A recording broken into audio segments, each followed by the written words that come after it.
사람들은 그 리듬에 맞춰 말수를 줄이고 그 사이에 있었던 건 대단한 사건이 아니다.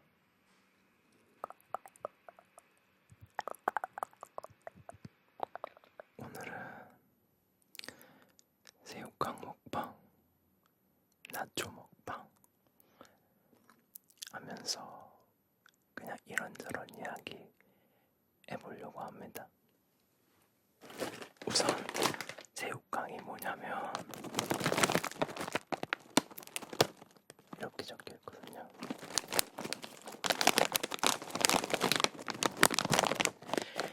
이게 한국에서 진짜 유명한 과자거든요.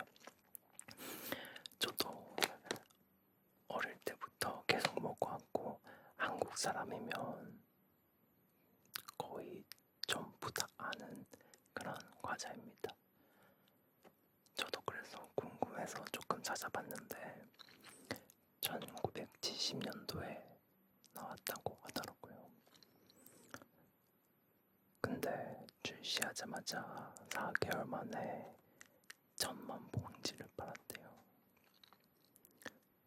1970년도면 저희 한국은 정말 못 살 때였거든요. 근데 1000만 봉지면 엄청난 거예요. 아무튼 근데 그게 아직까지 살아남아 있고 정말 모르는 사람이 없는 그런 한국 과자 새우깡입니다. 새우깡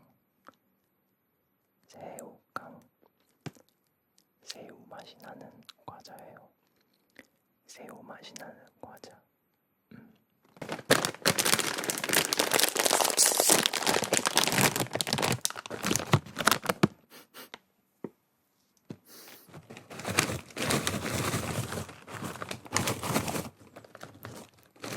딱 뜯으면 바로 해산물 냄새가 납니다. 새우 냄새.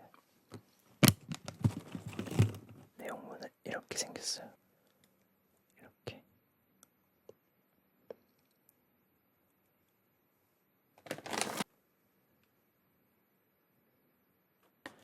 먹어볼게요.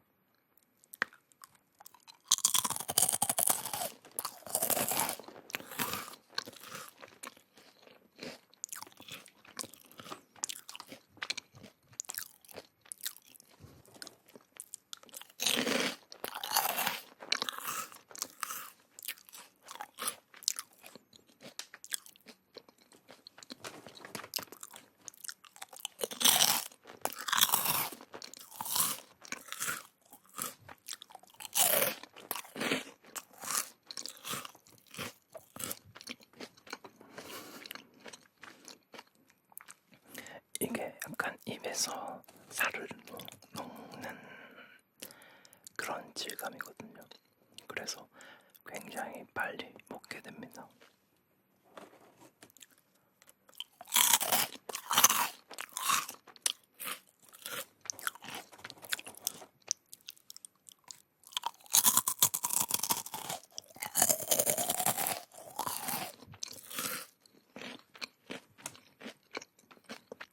이게 최근에는 여러 가지 맛이 막 이제 한정판으로 나오고 있는데 한국 사람들끼리 구하고 싶어서 막 난리도 아니었어요. 편의점에서 줄 서서 기다리고.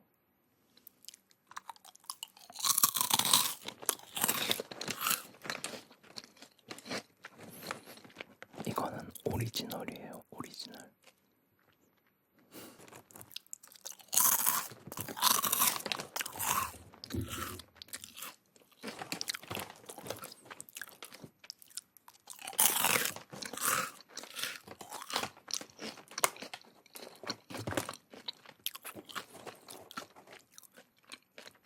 새우 분말을 넣어가지고 새우 맛도 나면서 밀가루 맛도 살짝 나면서 짭조름한 맛이.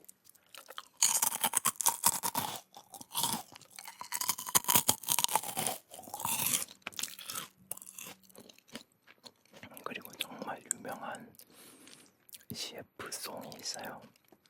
손이 가요, 손이 가. 새우깡에 손이 가.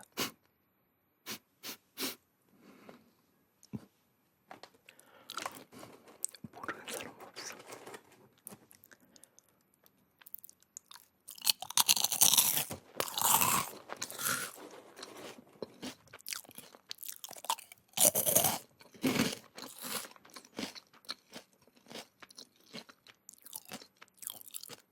이게 두세 번 씹으면 입에 없어. 남아있지 않아.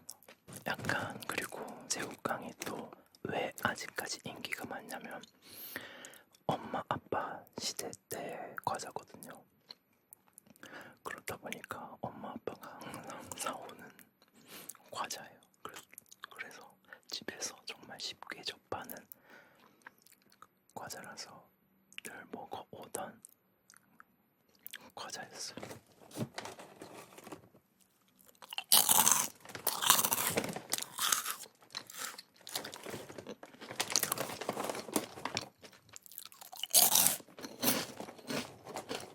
저는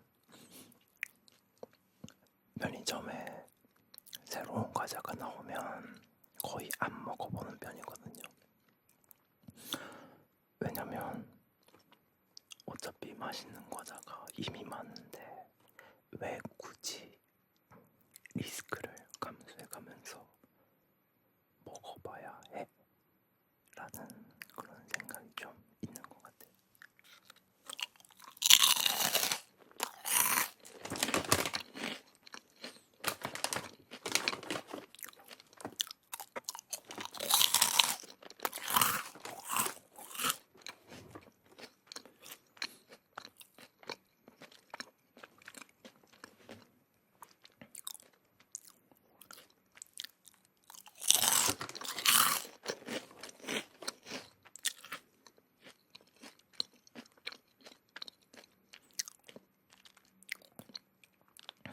아마 새우깡은 한국인들이 다 같이 공유할 수 있는 하나의 맛일 거예요.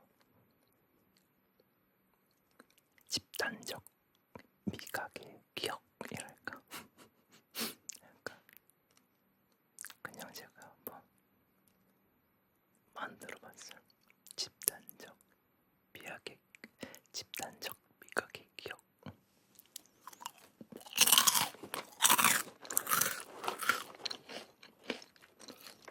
우리가 초코맛 하면 바로 아는 것처럼 새우깡 맛 그런 것처럼.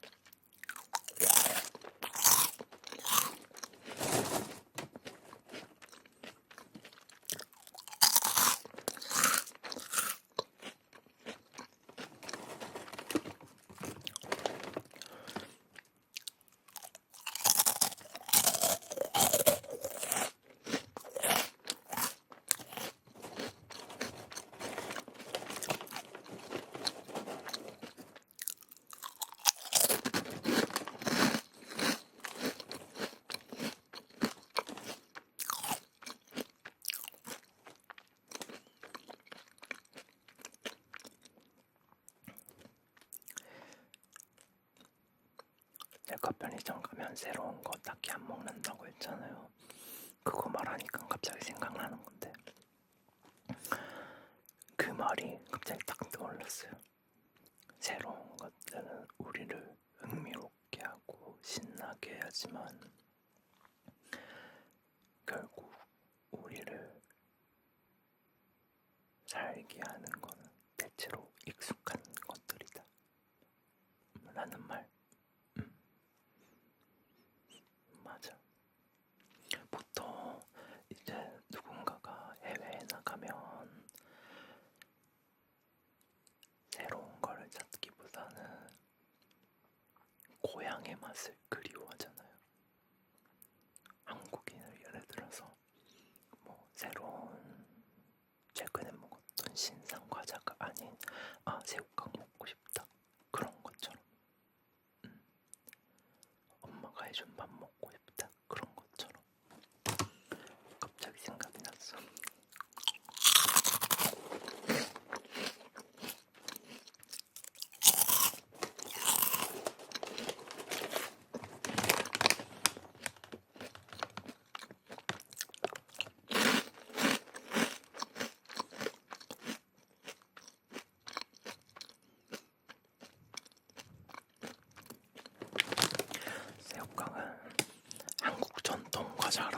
솔직히 인정할 만해. 진짜 아니라고 하면 아닌 거고 뭐.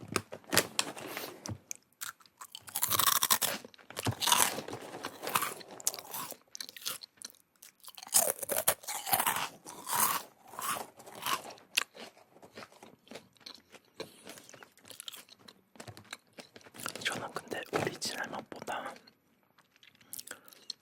매운맛도 있거든요. 매운맛을 개인적으로 더 좋아해요. 와사비 맛도 있고, 또 최근에는 먹대, 이게 해외에서도 아는 건가? 아무튼 먹대깡도 있고.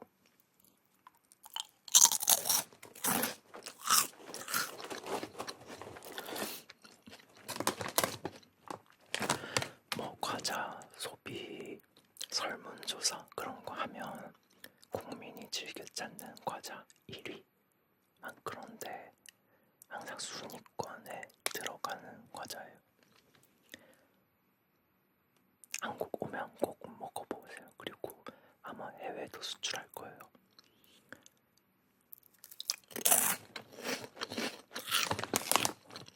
어디 수출하지? 어디 수출하지? 찾아봐야겠다.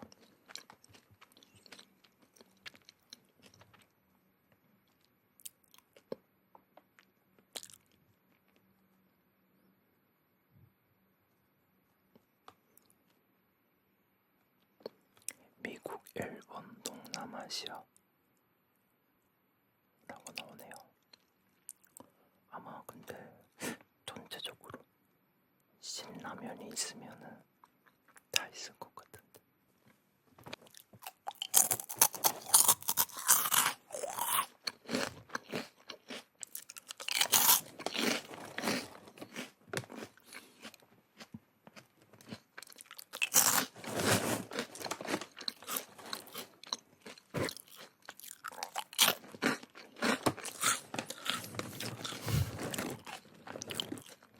아직 반이나 남았어.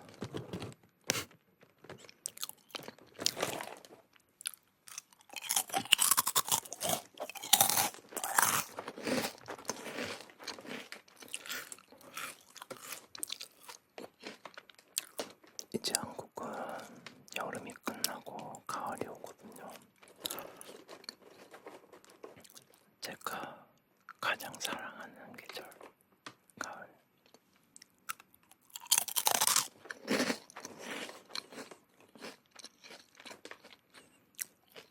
가을이 오면 그렇게 마음이 싱숭생숭해요.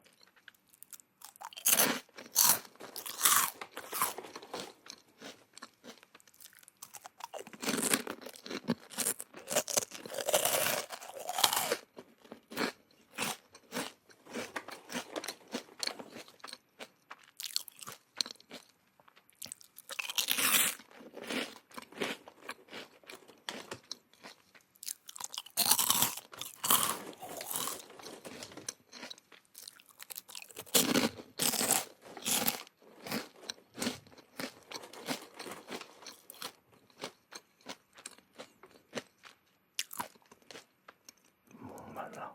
물 가져와야겠다. 물 말고 아까 마시던 커피가 있어서 커피 마실게요.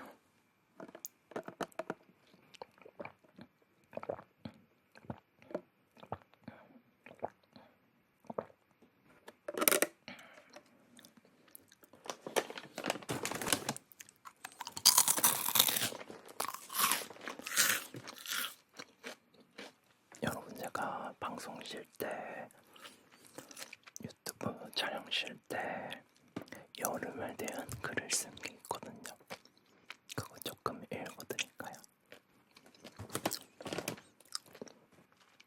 아니라고 해도 읽어드릴 거예요.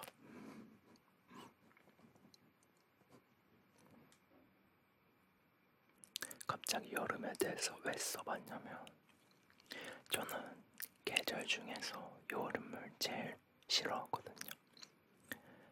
왜냐면 저는 몸에 열이 많아서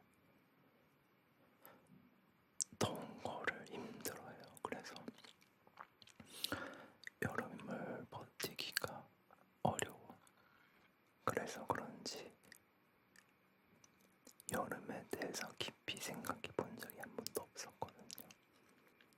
그래서 그냥 한번 여름은 나에게 어떤 계절인가 한번 글로 써봤어요. 읽어봐 드릴게요.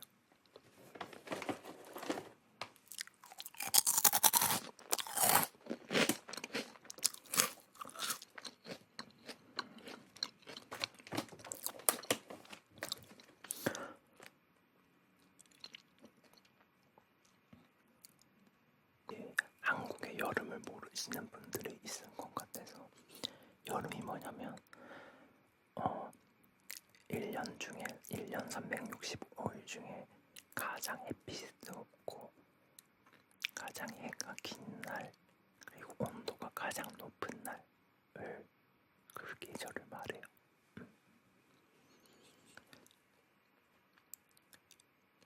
되게 길거든요. 근데 일단 살짝만 읽어봐 드릴게요. 여름의 태양은 사물을 대강 허용하지 않는다. 흰 것은 더 흰 것, 검은 것은 지르기 된다. 콘트라스트가 치솟은 세계에서 경계선은 칼날처럼 날카로우며 그림자는 무거운 무게를 갖는다. 땀방울이 관자놀이를 따라 흘러내릴 때 사람은 자기 피부의 길을 외운다. 몸은 진흙처럼 세세해지고 온도는 모든 길 위에 깔리는 카펫이 된다.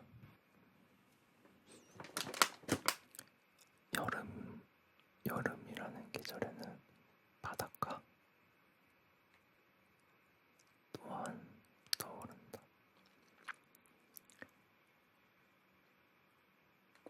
파도는 반복을 하면서도 매번 다르게 도착한다.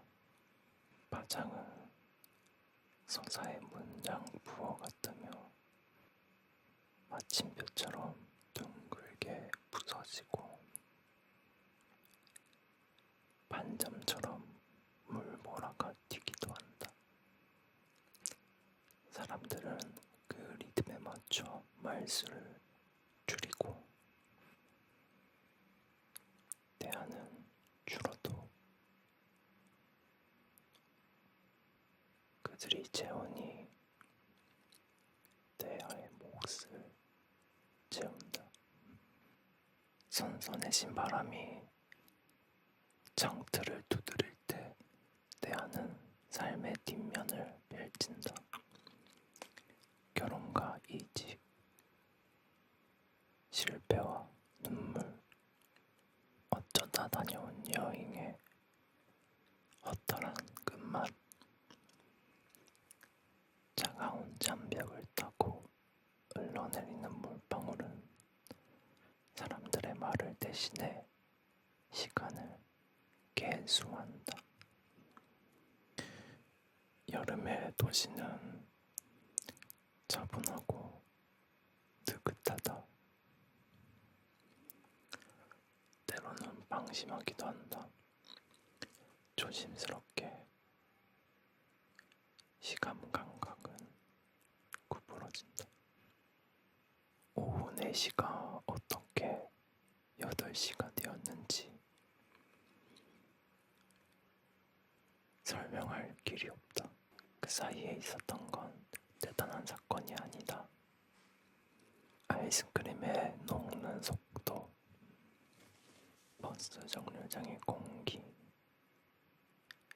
손톱에 남은 햇빛의 잔상 같은 사소함들. 여름은 이러한 소품들로 우리에게 더욱 구체화돼서 다가온다.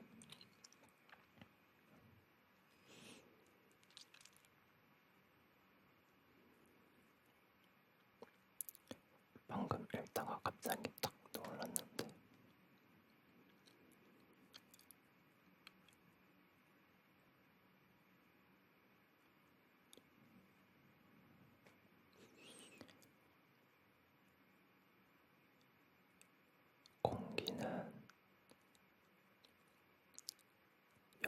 돼서야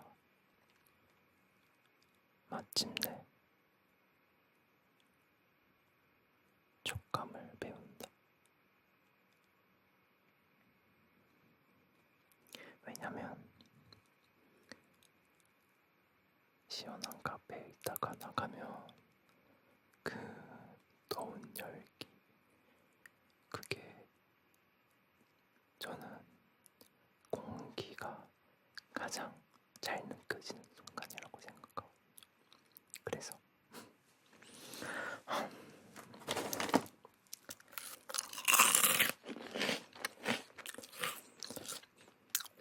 근데 글이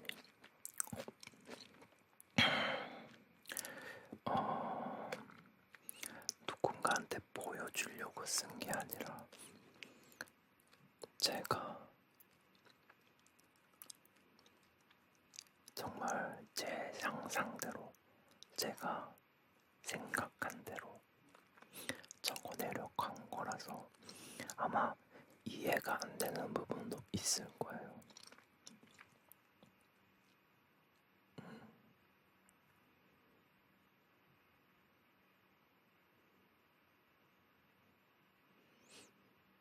그런 부분은 그냥 열어두셔도 돼요.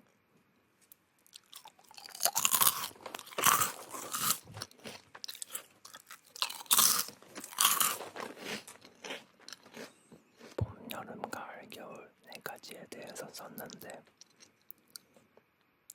아직 이 글의 10분의 1 정도도 안 읽었어요. 저는 글 쓰는 걸 좋아하는 것 같아요.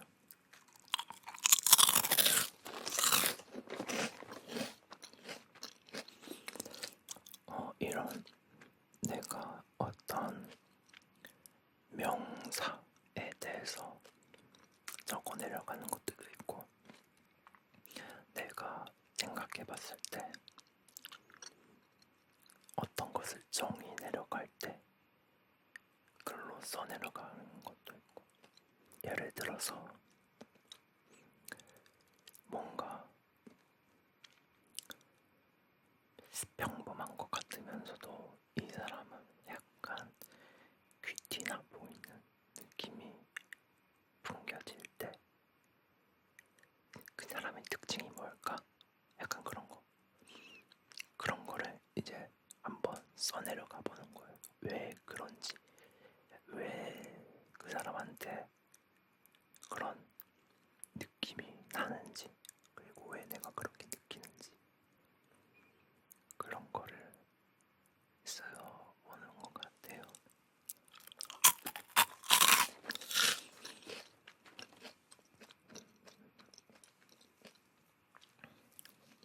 이럴 때 보면 저는 외부의 어떤 것들에 의해서 자극이 굉장히 적게 오더라도 이 안에서, 나의 내면에서 굉장히 크게 펼쳐지는 것 같아요.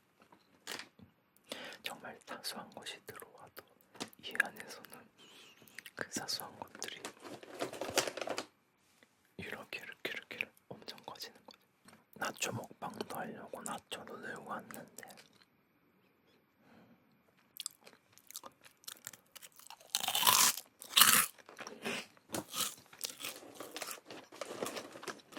또 다른 거 읽어줄 거 있나 생각 둘러볼게요.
그리고 제가 마지막에 여름을 뭐라고 표현했냐면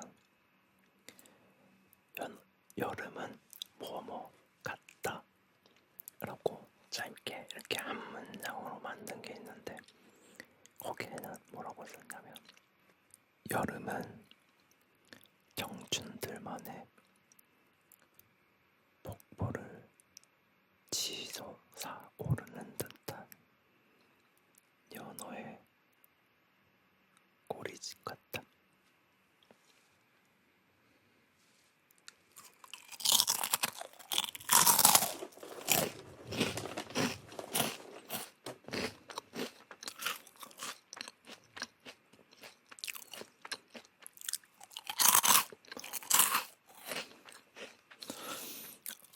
근데 제가 쓴 글이 자막으로 다른 나라 언어로 해석이 되면서 어떻게 번역이 될지 저의 의도가 다 드러날 수 있을지 무조건적으로 분명히 못 드러나겠지만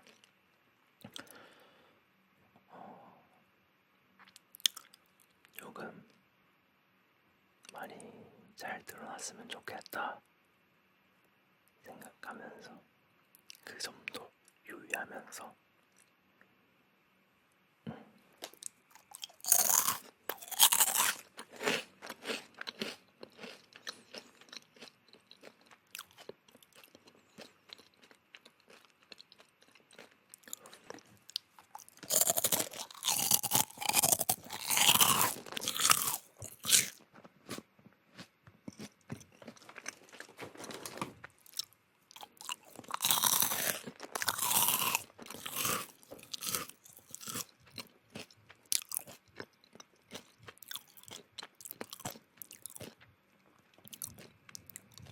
일단 이건